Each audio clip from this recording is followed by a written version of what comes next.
Welcome to the talk show, Lighting the Educational Flame, with your host, Mark Hoberman.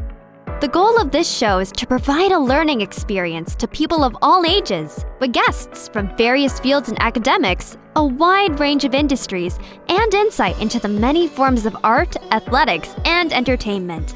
We hope you enjoy the show.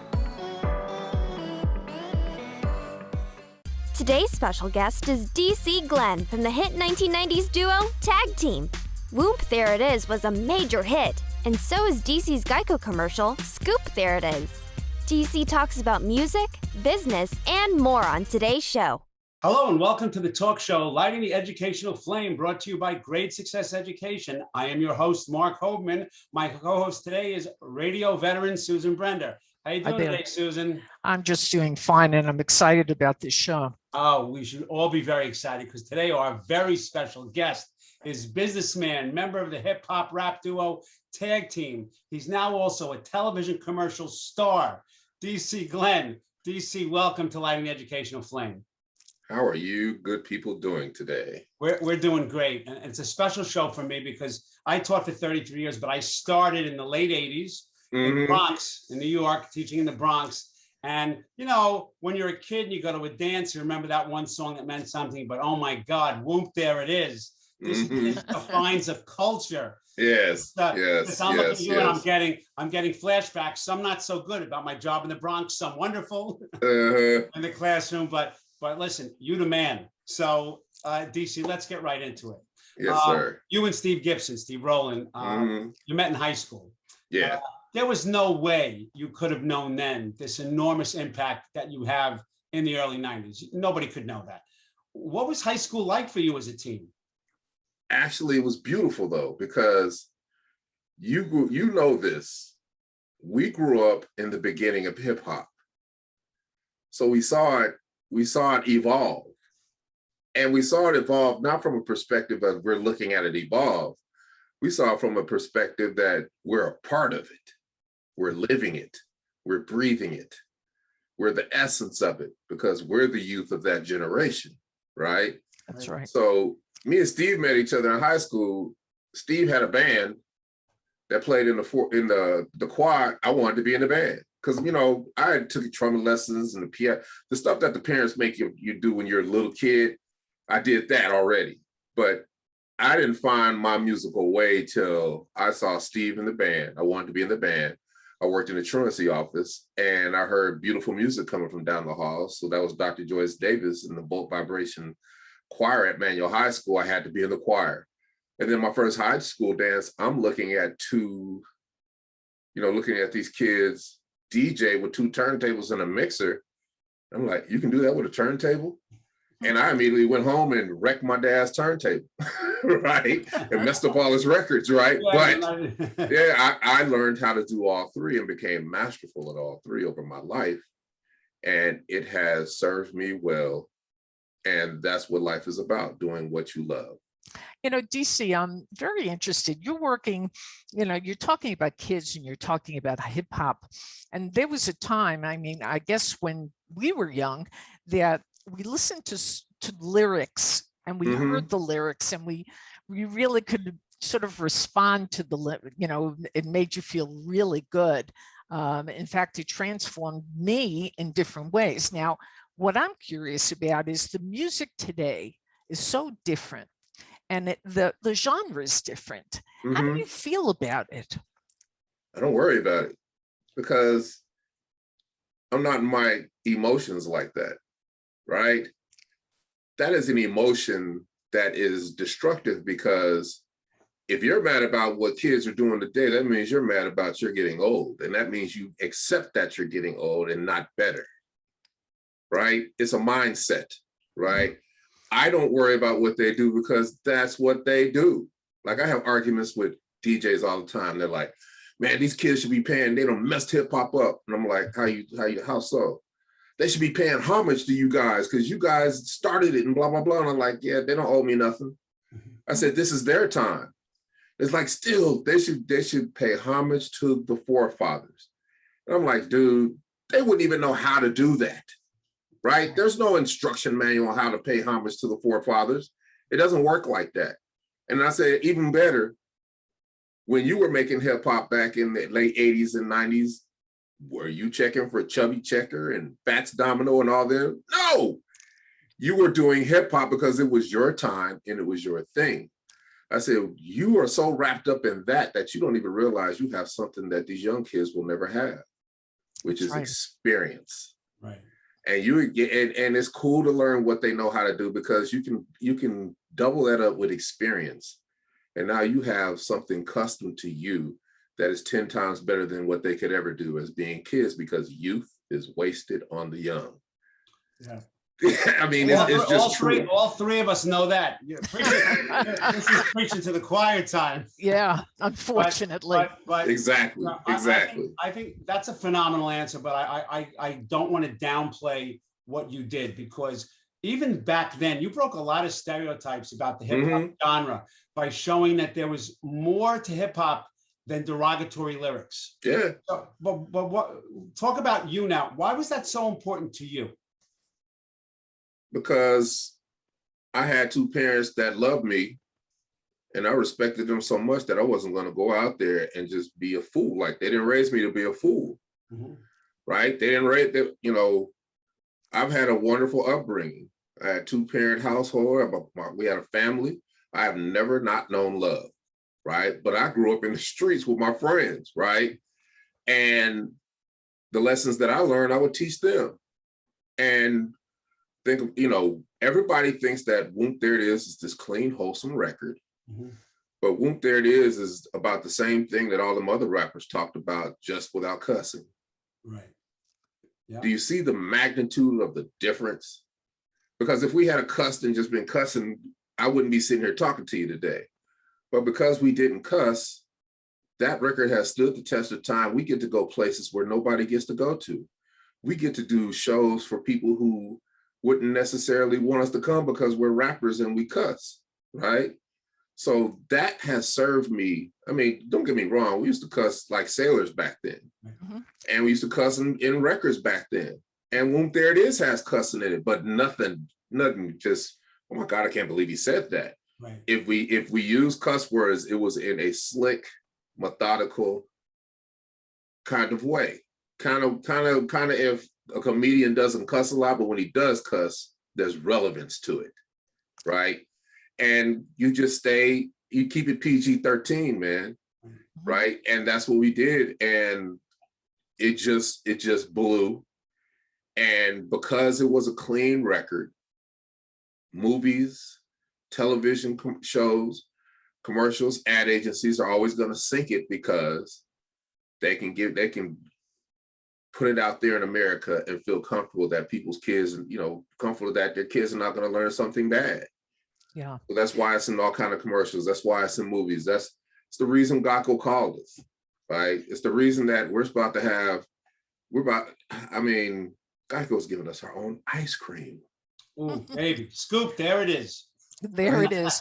You know, here's the thing, you know, kids today, as I said before, a lot of them are latchkey kids. They're alone a lot. There's a single parent situation. If you had a message for these kids, you know, with your music, certainly, but just in general, because you've really had a great upbringing, and that is really unique in some ways. So what is your message to these kids? What I learned and how I was raised, that's not happening. See, let me tell you something. I owe everything to my parents, because I have been stemming collard greens and shucking peas since I was 5 years old. My parents made me work. They worked me like a dog, and it wasn't up for discussion. Yeah. And we had to wash my dad's car, cut the hedges, mow the lawn, trim the trees, rake the leaves, wash the clothes, separate the clothes, cook dinner. I do all that. And what happens is, as time goes on, I do not fear work. I embrace work. I want it to be hard, because it's the norm. The harder. I mean, this is when I became a hustler. I was about 9 years old. Big blizzard in Denver, Colorado. We're one of the only families that has a snowblower. So me and my brother go to get the snow off the sidewalks in the driveway. Mr. Grant is struggling next door. I go do his, driveway, and then we just do the whole block because we're kids playing in snow. Yep. And we didn't think nothing of it. Then the whole next week while we're coming back and forth from school, hey boy, come here. Here's $20. I appreciate you doing my snow. What? My parents only pay me $5 a week and you give me $20 for just doing your snow? Yeah. And right then a hustler was born. Soon after that, I had a paper route. Soon after that, I worked at Dolly Madison Ice Cream. Soon after that, I worked at the AV department at the university, rolling around TVs. I've been getting paid since I was a kid because I do not fear work. And whenever I work, I learned to make myself invaluable. So I'm not going to just do my job. I'm going to do his job, her job, the boss's job. How do I do that job? How do I do that job? I ain't about to do all that work. I am, because as life goes on, it's not about job security, which it kind of is. It's about me security and the fact that if this company goes under, I prepared myself to transition easily to the next big thing. I'm not stuck. And I really learned this in the financial crisis in 2009, because all the manufacturing jobs went away. And it was painful because everybody did one thing their whole life, because that was the paradigm back then. You work hard. As my father told me, you work hard, you spend less than you earn, you pay yourself, and you put the rest away. And a lot of people did that, but they only did one thing. You can't be that way these days. And everybody back then used to say, DC, you're doing too much.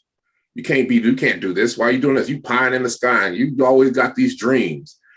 And what they didn't realize is that I was preparing myself for my future, because so what? I'm a jack of all trades, master of none. But what they didn't understand is that you live long enough, hustle hard enough, learn how to learn, you become masterful at those trades. And then they all come back to serve you and they become one. And that's what has happened. Every opportunity I've had to learn something new or do something different or think differently or do it a different way or come up with a custom way of doing it, I've done because it serves me in a way that makes my hustle custom. Nobody else can do it. So I can do things. I listen to people. Okay, that's the traditional way. I understand. But let me tell you how I want to do it, though. Let me tell you my idea. And then they're like, oh, my gosh, I never thought of it that way. And that's my whole existence of people listening to me talk and saying, oh, I never thought of it that way. Because there's always another way. Always. Well, DC, I got to tell you, we've heard answers before that were good. That wasn't a good answer. That was what we call liquid gold. That should be put on a CD and mailed to every teenager's house in the country. But let's talk honestly now. I don't care about your hustle. We both know you didn't ask mom and dad for more than those $5. You might have gotten 20 from the others, but I think you left the hustle there. And in that house, you were still getting that $5. Oh yeah. Because they But that's okay though. That's okay, right? Like it is what I've learned over my life is that there is no quid pro quo. You don't do this to get that, right? Everybody's like, these kids these days, they're just instant gratification. I was like, old folks is doing instant gratification too. And they was doing instant gratification back then. There's always been instant gratification because people don't want to work. Everyone, hey, if I can get something for nothing, what? Right. People have been complaining about that forever, right? But I don't subscribe to that. I'm gonna work, and I play offense. I just go. And the pandemic kind of made me realize that, wait a minute, you have planted so many seeds in recent years and your whole life that you now stand before people in a forest of opportunity unimaginable. Wow. Because you didn't think about it. You kept playing offense. You didn't give up. You persevered. This isn't a story about tag team coming back from the ashes and this and that. This is a story about perseverance, steadfastness, never giving up, and playing offense and learning how to learn. It's not good enough to learn. You have to learn how to learn because technology changes. Paradigms shift, right? That's right. And if you are stuck in your own ways, which a lot of people are because of what? Ego and pride. I'd love to be wrong, right? Because it sequesters my ego and it sequesters my pride. So you go into a school and you have a message for the kids, and it's a contemporary message. It's really trying to get them to relate to what you say. Condense it for me. What would you, if you were standing up on the stage, what specifically would you tell these kids? How old are the kids? Ah, that's an interesting thing. Okay, well, so let's say, and this is no bias, this is just answering your question. Mm-hmm. These kids are African American. Yeah. What would you say to them? How old Straight are they? out. Say high school. Let's say high school. Okay, so this is a perfect example, perfect analogy. I get a call from a lady who went to high school with me when she was a freshman.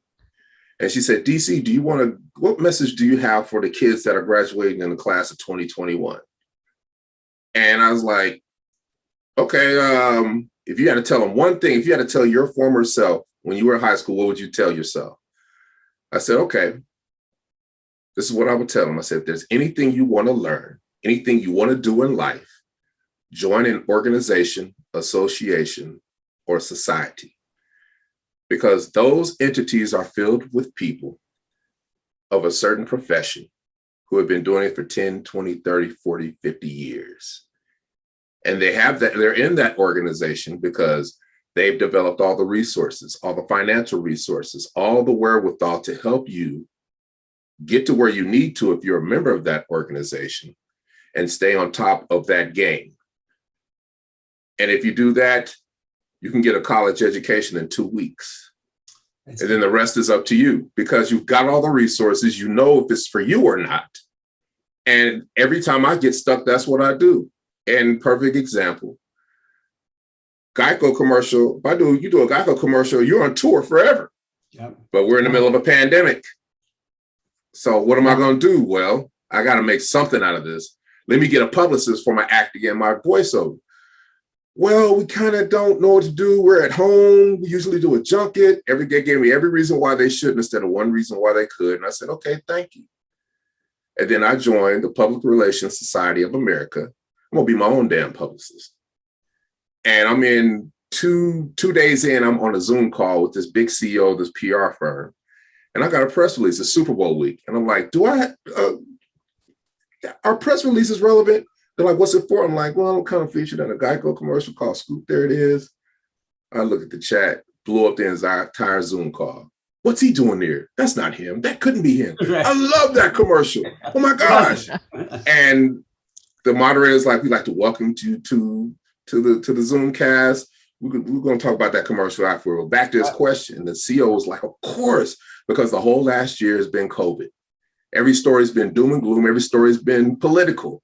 Everybody's at each other. Here you guys come throwing sprinkles, spinning scoops, dancing, and DC, you'll smile. And she said, and also, you're going to go here for all the publicists. You're going to go here for all the podcasts. You're going to go here for all the TV talk shows. You're going to go here for all of the journalists. You're going to make sure your pitches are like this. And she gave me the entire breadth of her experience in 10 minutes. Wow. And it has opened doors for me that I have never known possible.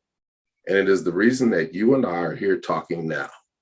That's amazing. You know, that's so incredible because I got to be honest, I feel like I'm interviewing Yoda because I think that this interview should be played in Business 101 class in college. And they could say, good, you watched DC, the class is now over. take these words of wisdom. Here, thank you for the money for the 3 credits. But with this gold, we have to talk about when we first heard Scoop, there it is, me, my wife. I mean, you know, because we're of a certain age, we're like, oh my God, I love those guys. What is this? And blown away is not saying it strong enough. So tell us about how this happened, because it just, I'm sure you hear the name Geico and you're now, wow, this is going to be big. But there's big and there's out of this world big on steroids. And that's what it became. How did that experience start? Okay. That experience started 2011 because I'm DJing in the clubs and the security guard comes and said, DC, there's this woman on the phone. She will not get off the phone. And I'm like, which one of these girls I done? Yeah. Right. And I was like, you can't take a message. And he's like, she will not get off the phone. So I was like, look, I'm at work. The record's about to go off. Please call me tomorrow morning. It's a reporter from the New York Times. It's on a Sunday. She said, DC, you haven't read the Gawker article? And I'm like, no. She said, the world thinks that Barack Obama was in your music video because they took a little frame and it looks just like a young Barack Obama. Wow. And it blew us up. We did press for a whole week, every magazine. And I was disappointed because at the end of that week, I didn't have a penny in my pocket to show for it. Mm. And my life is full of instances like that where I realized that this can never happen again. And that's what started my SEO career. Search engine optimization, digital marketing, learning how Google works, learning how everything works in that realm. And it took me 10 years. And 5 years ago, you type in tag team, it's all wrestling. You type in tag team today, it's all tag team. See, back then I couldn't be found. Right. I'm thinking my hubris is thinking people know me because I'm DC from tag team. Mm-hmm. No, they don't know you. Mm-hmm. And I had to correct that. And fast forward, I get a call from my acting agent, DC, you've booked a Geico commercial. I was like, why are you playing on the phone? It's a pandemic. Yeah. Everybody's scared. Why are you playing with me like this? She's like, no, I'm serious. I was like, I haven't even auditioned for a Geico commercial. Right. She's like, DC, they wanted tag team. I was like, oh, tag team. So I go check my tag team phone. Sure enough, there's a call from the Martin agency. DC, we want to use you guys for a Geico commercial. And I'm like, oh my gosh. But I didn't answer the phone. But because I laid all those seeds, the next thing they did was type in a Google search and they found my IMDb, which had all my information on it, to my agent. And then I let my agent make the deal because now I don't have to get lawyers. And this is what they do. They do commercials because I do commercials because I'm an actor. Mm-hmm. And then it has been, the synergy was so incredible that this is the biggest deal I've ever done in my life. The most lucrative deal I've ever had in my life. So now we got the deal done. It's like, okay, what are you going to do? I know you're happy that I'm like, nope. Now the hard work starts because I don't just show up and think because I'm who I am that it's going to be perfect. I prepare for everything, just like an actor. So I said, I need to have at least 10 things that I bring to the table so I can imprint this. Because this is an opportunity for me to be legendary again. And that's where the spin and scoop came. That's where, the sprinkles came. We had a production meet the night before, and I was talking to the director and the producer. I said, I got some ideas, like anything you want to do, DC. I was like, oh. I said, well, I tried to get a spin and scoop, but I couldn't get it done. It'll be done tomorrow. Really? Oh, I know kids love sprinkles. I just, we got to have a bunch of DC. So we'll have a truckload of sprinkles, DC. What else you want? Yeah. And we shot that commercial that day. And they couldn't believe the energy we had because I'm used to being a DJ for 8 hours in a day. And it was done. And we had fun. The other actors did. Everybody did so wonderful. We did it in the middle of a pandemic. We were tested 30 times. And then it dropped Christmas night. Wow. Yeah. Perfect. I had no idea. To me, it looks like you just did it 3 weeks ago. It started as a global YouTube campaign. And then my phone has not stopped ringing since. DC, let me ask you something. You're an inspiration to a lot of people. There's no question about it. I mean, just listening to you, I recognize that anybody who would hear how persistent you were and how you persevered and how you became successful would say, this guy's an inspiration. But who was your inspiration?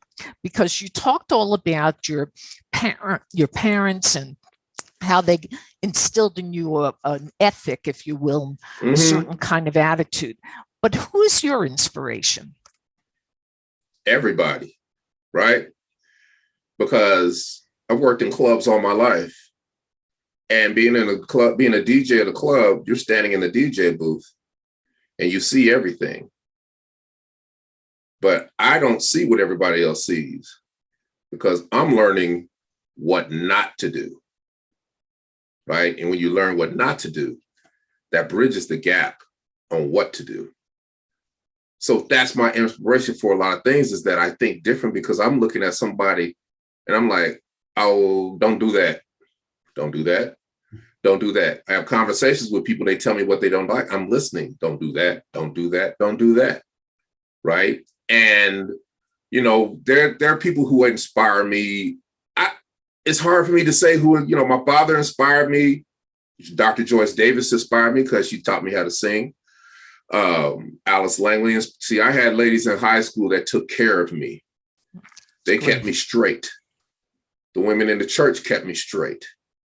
You know what I'm saying? The people, I grew up in a community of people that kept me straight. You could have gone on a different direction. Could you have not? Yeah, probably. But yeah, because I grew up in the crack era, right? That's why. And a lot of people was lost in the crack era who had love, who had good parents, right? Just like a lot of people are lost now who have good parents because the drug is more powerful than anything. You know what I mean? But I knew that I couldn't disappoint my parents and disappoint my family and disappoint all the people who had stock in me.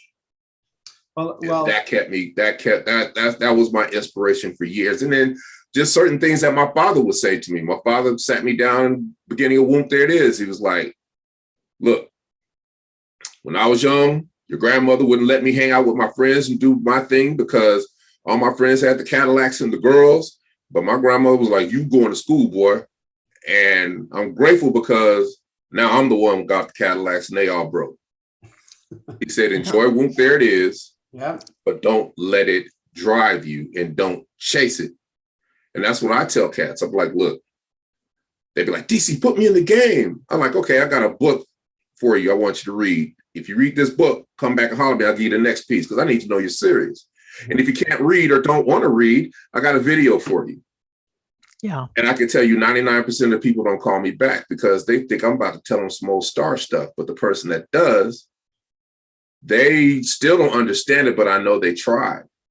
And when I explain it to them, they understand it. They're like, but I still don't understand because do I need to go to the clubs? Do I need to do this? Do I need to do that? It's like, you don't understand that I fully have full confidence that you won't be taken advantage of in the music industry that like I was because you read that book. I gave you the back end first. See the stars, the cars, the money, the girls, that's the front end. The back end is when it's all over. What do you have? Do you have your publishing? Do you have your rights? Now I know that you read that book, you won't get taken advantage of. You can have a mediocre record and still license your entity throughout time. I can't tell you, DC, how many musicians, songwriters I've spoken to who have just said what you said, not as strongly as you had that.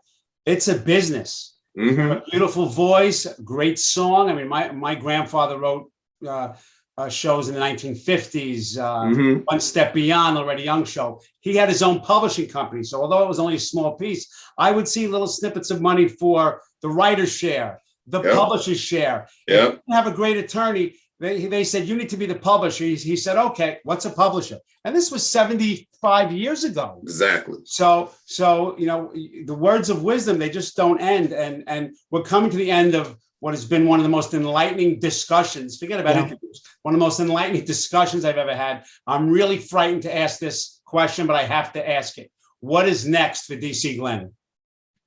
And people ask me this all the time because I ask them, they're telling me, you know, how do I do this and do that? I was like, well, first of all, what do you want?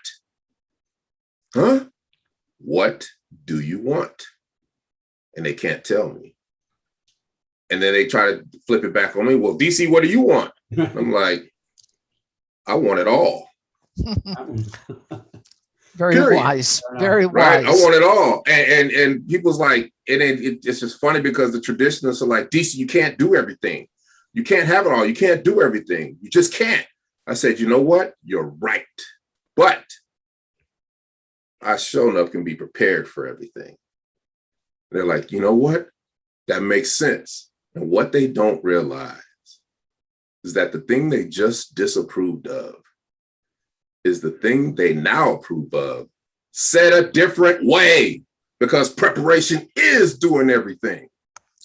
Come on now. This I'm going to turn this into a textbook. Forget about a radio, a talk show. DC Glenn, well, what can I say? Thank you for joining us today and sharing your passion for music, business, your ability to move forward despite any kind of obstacles. Susan Brenda, thanks so much for being our co-host today. My pleasure. And one more thing before we go. Go ahead. One more thing before we go. I got to get this off my chest. Uh-oh. Sprinkles! That's what I'm saying. And on that note, to our viewers, this is Mark Hoberman. Thank you for watching Light of the Educational Flame. Catch us on Monday nights, 9 p.m. Eastern Standard Time on E360 TV, on Roku, Amazon Fire, and Apple TV, and 24/7 on our YouTube channel. DC Glenn, you're a legend. You always were, you always will be. Have a great day. DC, thank you so much. Thank you.